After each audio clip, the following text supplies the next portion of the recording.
Ya saya hargailah usaha untuk menafsirkan Alkitabnya dengan gelar magister teologi. Tapi menjadi pertanyaan bagi saya, kalau penafsirannya tidak teratur seperti itu, magister teologi di mana?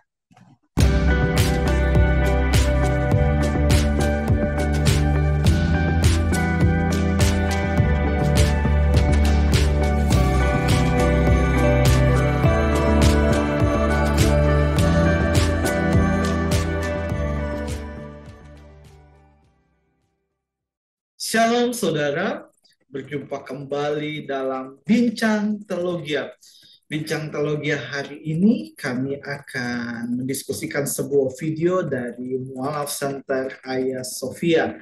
Dan di dalam video tersebut sedang ada wawancara atau sedang ada berdiskusi bersama dengan seorang mualaf yang merupakan mantan pendeta, yaitu Bapak dan Cemumek MPH. Apa saja yang mereka bahas akan saya diskusikan dengan Gideon pada hari ini. Halo bro, kita akan berdiskusi sebuah video dari Mualaf Center Hagia Sophia bro. Di situ mereka mewawancarai Pak Dance Mumik yang merupakan seorang mualaf dan merupakan mantan pendeta. Dan mereka berbicara tentang roh.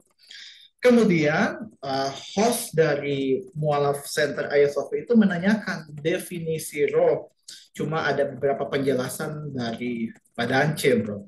Nah, saya akan bertanya yang pertama, yaitu selain roh kudus yang diberikan kepada manusia menurut Pak Dance, ada juga roh malaikat yang diberikan kepada manusia untuk memimpin manusia ke dalam segala perkara. Bagaimana bro menanggapi pernyataan ini bro? Silakan. Saya mau tanya ayatnya di mana itu?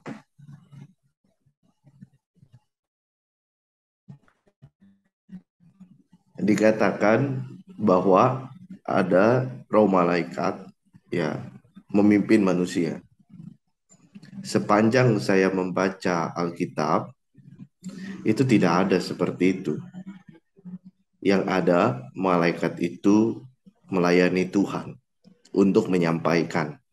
Ya, nah kalau yang memimpin, kalau kita bisa lihat di dalam 1 Tesalonika 1 ayat 5 sampai 6, 2 Timotius 3 ayat 16, hanya Roh Allah yang dapat memimpin kita, membantu, menolong kita untuk berproses mengerti firman Tuhan. Itu tepat seperti yang dijanjikan oleh Yesus di dalam Yohanes 14. Malaikat itu tidak bisa memimpin, malaikat itu hanya menyampaikan. Tapi kalau kita melihat kembali ya di dalam Alkitab, jangan lupa bahwa kata angelos, malaikat, ya, malaikat itu memiliki beberapa definisi.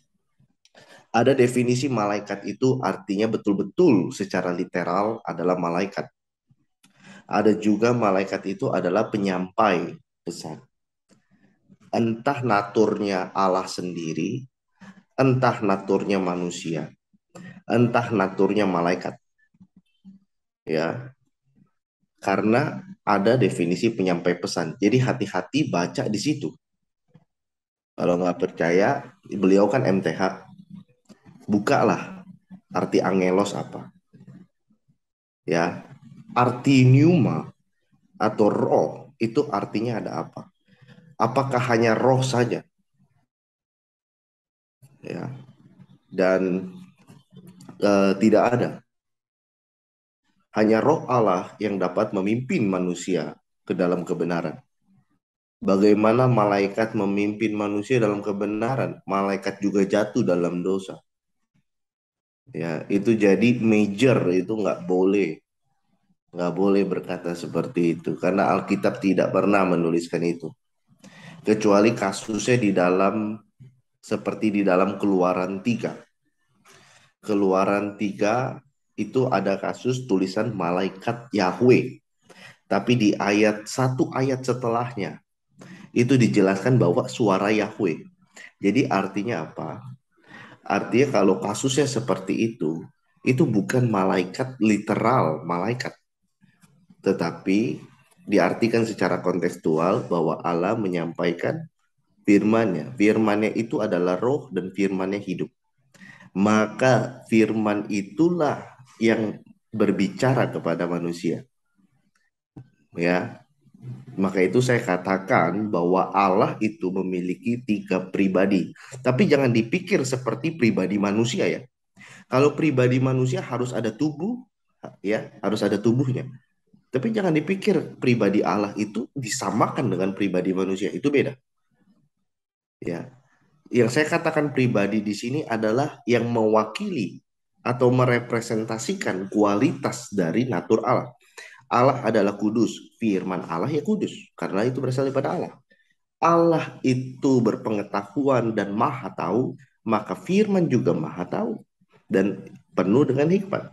Seperti Salomo tuliskan di Amsal. Ya. Maka itu harus hati-hati dalam interpretasi.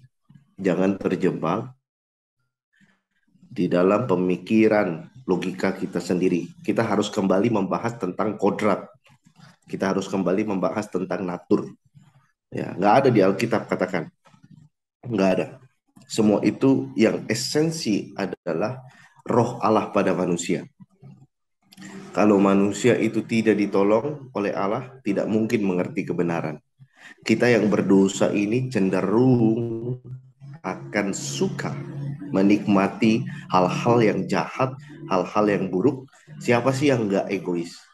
Kalau orang bilang, kalau orang bilang saya tidak egois, tapi nyatanya kalau dia berkorban untuk orang lain terus-menerus, pasti memberontakkan jiwanya. Kenapa seperti itu? Karena kita kecenderungannya adalah berdosa. Ketika kita membaca firman Tuhan, membaca kitab suci, entah dari keyakinan apa, hati kita cenderung ya, hati kita cenderung menafsirkannya secara logika kita sendiri. Karena kita selalu ketika kita berdosa, kita menjadikan diri kita adalah pusat. Diri kita adalah pusat menentukan benar dan salah. Kita tidak kembalikan kepada kodrat sebenarnya. Ya, demikian. Ya bro, yang kedua Pak Danci juga menyatakan bahwa manusia yang pernah meninggal pada zaman dulu, rohnya bisa masuk kepada manusia yang hidup sekarang. Dan beliau mengklaim ada dalam Bible, yaitu di dalam Lukas 1 ayat 17, yang dimana Elia akan turun dalam bentuk roh dan masuk ke roh Yohanes Pembaptis. Bagaimana bro menanggapi pernyataan ini? Silakan bro. Iya, kembali lagi. Itu terlalu liar. Karena yang pertama dikatakan roh orang mati. Saya tanya, di mana Alkitab pernah mencatatkan Elia mati? Yang kedua, kalau Tuhan pun sudah angkat, orang nggak bisa hidup seperti kesurupan. Yohanes Pembaptis kesurupan rohnya Elia. Itu nggak bisa. Karena kenapa seperti itu? Karena yang pertama, kata pneuma itu tidak selalu literal roh. Penjelasannya, definisinya itu ada figuratif. Pneuma itu juga bisa diartikan wind, angin, hembusan. Bisa dijadikan juga nafas. Ya. Bisa dijadikan juga definisinya itu adalah spirituality. Contohnya spirituality itu adalah seperti ini. Misalkan, ada pemain bola Indonesia. Pemain bola Indonesia sangat semangat sekali, spiritnya sangat semangat sekali menghadapi kejuaraan bola. Ya, para supporter dari timnas Indonesia juga memiliki spirit yang sama. Apakah berarti supporter bola semua kerasukan spirit pemain bola? Kerasukan roh daripada pemain bola? Tidak kan? Karena itulah definisinya tergantung konteks. Itulah bahasa asli, bahasa kuno memang seperti itu. Ya, dengan tujuan apa? Dari kesejarahan itu dengan tujuan kalau dulu banyak perang, banyak strategi-strategi rahasia dari kekaisaran-kekaisaran supaya tidak mudah dibocorkan. Maka literatur, maksud saya literatur dari bangsa-bangsa kuno itu satu kata memiliki beberapa definisi, ya, supaya tidak dapat dengan mudah itu bocor gitu. Ya. Yang kedua, saya mengajak kita semua untuk membaca pembuktian dari apa yang saya katakan. Di dalam Dua Raja-Raja pasal 2 ayat yang kita mulai ya, ayat ke-13 sampai ayat yang ke-15. Dua Raja-Raja 2 ayat 13 sampai 15. Ya. Kita lihat di sini bahwa di ayat 13, sesudah itu dipungutnya jubah Elia yang terjatuh. Lalu ia berjalan hendak pulang dan berdiri di tepi sungai Yordan. Ayat 14, ia mengambil jubah Elia yang telah terjatuhnya itu. Dipukulnyalah ke atas air sambil berseru, "Di manakah Yahweh Allah Elia?" Ia memukul air itu lalu terbagi ke sebelah sana dan ke sebelah sini. Maka menyeberanglah Elisa. Ketika rombongan nabi yang dari Yeriko itu melihat dia dari jauh, mereka berkata, "Roh Elia telah hinggap pada Elisa." Ya, mereka datang menemui dia, lalu sujudlah mereka kepadanya sampai ke tanah. Nah, jadi artinya gini, ketika rombongan nabi itu datang dan melihat bahwa apa yang dilakukan oleh Elisa itu memiliki authority, kuasa seperti Elia melakukan. Ya, itu mereka decak kagum dan mereka berkata bahwa roh Elia hinggap itu sama Elisa. Jadi yang dikatakan tolak ukurnya apa? Bukan mereka melihat roh Elia. Bukan. Tolak ukurnya adalah kuasanya, pelayanannya, otoritinya sebagai nabi. Itulah yang dilihat oleh rombongan orang Yeriko.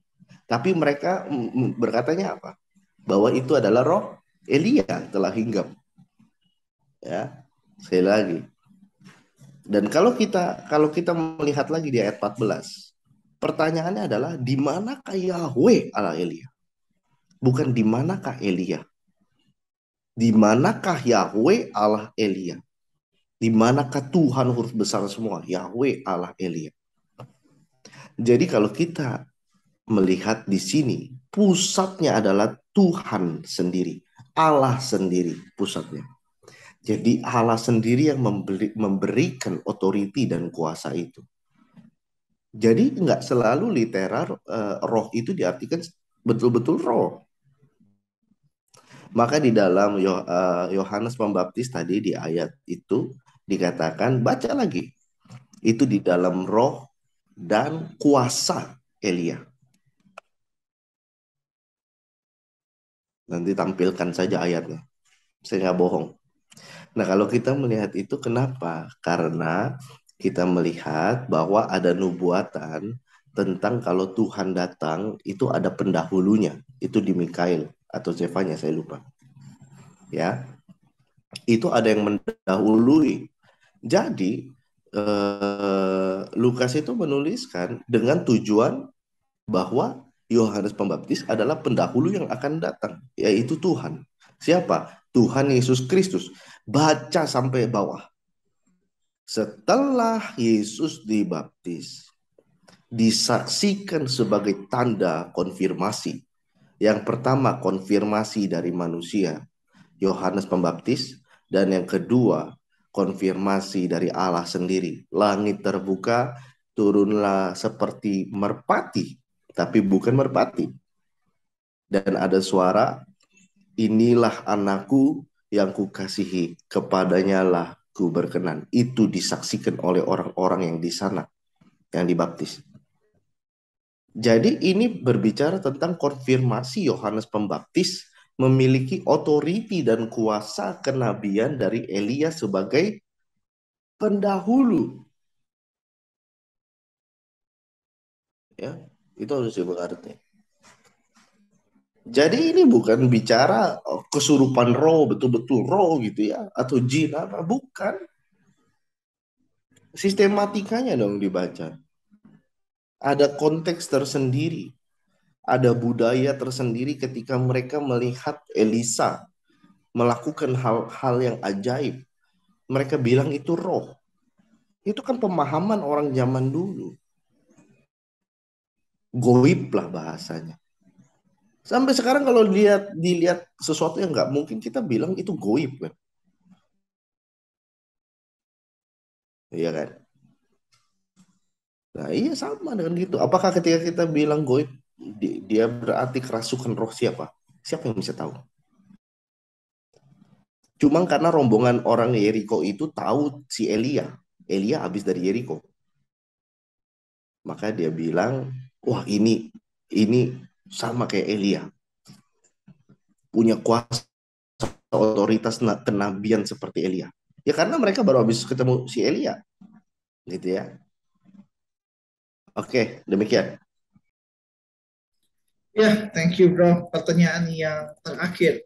Pak Dancen menyatakan bahwa apa yang dia nyatakan tadi, hal itu juga dikonfirmasi oleh Yesus di dalam Matius 17 ayat 11 sampai 13 yang dimana Yesus menyatakan bahwa memang Elia akan datang dan Elia sudah datang. Bagaimana bro menanggapi pernyataan ini kembali bro? Silakan bro. Iya, kembali lagi seperti yang saya katakan, memang memang gini loh. Kalau nubuatan itu kepada, misalkan nubuatan itu kepada kenabian Elia, dan ketika ini memang budaya orang zaman dulu, gitu ya. Jadi setiap nubuatan itu, oh ini nabi si ini yang nubuat ini, nabi ini nubuat ini. Jadi itu disangkut pautkan, ngerti nggak? Jadi kalau misalkan kalau kita melihat, oh ternyata Yoel adalah nabi yang berbicara tentang hari hari Tuhan akhir zaman dan pencurahan Roh Kudus. Nubuatan itu melekat kepada identitas kenabian Yoel. Sama tentang pendahulu itu melekat kepada Elia. Maka di dalam Matius 17 ayat 11 dikatakan memang Elia akan datang dan memulihkan segala sesuatu. Stop sampai situ. Ya, kalau baca ini doang, kalau baca ini doang, ini langsung berpikir, ini benar nih, dikonfirmasikan. Baca selanjutnya. Dan aku, ada kata dan aku, itu jangan dipotong. Berkata kepadamu, Elia sudah datang. Tetapi orang tidak mengenal dia dan memperlakukannya menurut kehendak mereka. Demikian juga anak manusia akan menderita oleh mereka. Pada waktu itu, mengertilah murid-murid Yesus bahwa ia berbicara tentang Yohanes Pembaptis. Ya. Nah, maka itu kalau kita lihat di dalam ayat 11 sampai 13, baca kenapa Yesus bisa bilang seperti itu. Lihat di ayat 10. Kalau demikian, kata ahli-ahli Taurat ya, mengapa ahli-ahli Taurat berkata bahwa Elia harus datang dahulu? Kenapa? Ya karena ada nubuatannya di dalam Maleaki. Kalau ada hari Tuhan datang, itu harus ada memang pendahulunya. Pendahulu yang kasih tahu. Tujuannya apa sih? Tujuannya supaya orang-orang tahu ini pendahulunya. Dan itu adalah Allah sendiri. Paham ya? Jadi nggak ditinggalkan di dalam kebingungan. Kalau pendahulunya nggak ada, tiba-tiba kucuk-kucuk datang, aku adalah Allah. Bingung orang. Tapi ada pendahulunya, ada kualifikasi apakah betul-betul ini pendahulu yang menggenapi nubuatan, dan ini adalah Tuhan yang sudah didahulukan. Maka sebenarnya dari ayat ini kita bisa belajar bahwa Yohanes Pembaptis adalah pendahulu yang digambarkan tentang fungsional fungsional dari kenabian Elia sebagai pendahulu.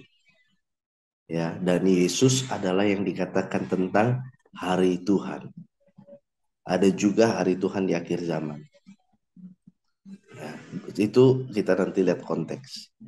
Jadi fokus atau lokus dari ayat ini jangan digeser-geser. Jadi tentang kesurupan, jadi tentang roh orang mati bisa memimpin masuk lalu memimpin orang ini. Enggak bicara seperti itu. Ini bicara tentang fungsional kenabian dan penggenapan dari nubuatan, penggambaran dari nubuatan yang ada pada saat itu disaksikan. Ya, jadi jangan sembarangan gitu.